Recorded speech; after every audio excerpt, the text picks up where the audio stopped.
Mom confused when waitress stares, then sees baby. But before we start, please make sure you subscribe if you haven't already. Hit the notification bell and smash that like button. We really appreciate your continuous support. Every single set of eyes in the entire building were now on her family. The ear-piercing sounds bounced off the walls and straight into her heart like hundreds of tiny knives. She dreaded this moment, but out of the entire glaring audience, one waitress had an entirely different expression. For Jamie Matthews Eustace, to say the day had been long would have been the understatement of the century. It had been a precarious list of errands, appointments, and other stops that just couldn't be put off any longer. Through it all, she kept a close eye on one person. While her husband was a gem and did more than his fair share of family tasks, it was her baby boy Ian. She could see the day was already taking its toll, but since they were so far from home and all of them were starving, there was one more stop to make, one that would end up with her in tears. The local Cracker Barrel was a safe choice, at least for Jamie and her husband. The air-conditioned environment was more than welcome. So was any food they could get their hands on as fast as possible. The problem, however, was with little Ian.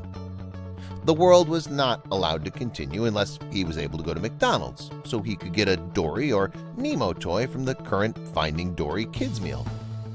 Jamie flashed a desperate look to the waitress and apologized for bringing in outside food. But that wasn't the only hassle her family had brought into the restaurant. From the moment they sat down, it became a juggling act of taking care of her baby boy while trying to read the menu. It might sound simple to anyone else, but the spark that lit the pile of dynamite was when Ian opened the Happy Meals and found they didn't have the toy he wanted. Cue meltdown. It started as tears. Both Jamie and her husband knew what was coming and let out long, exhausted sighs. Ian screamed at the top of his lungs, so loud that it got the attention of every single person in the restaurant. That's when the glares and whispers started. Couples trying to enjoy a quiet lunch rolled their eyes and flashed dirty looks at the disruption. Even families with other kids looked surprised at the outburst. Jamie felt the entire world crush down on her as soon as she overheard the dreaded words, "spoiled brat" and "horrible parents." It was her turn to burst into tears. The waitress came back. It was a simple, "Are you ready to order?" But Jamie saw a different look in the woman's eyes.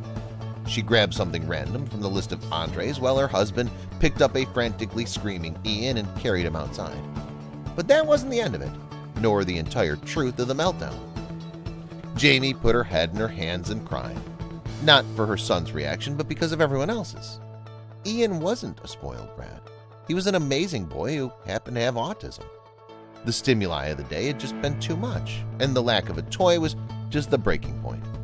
But that wasn't all.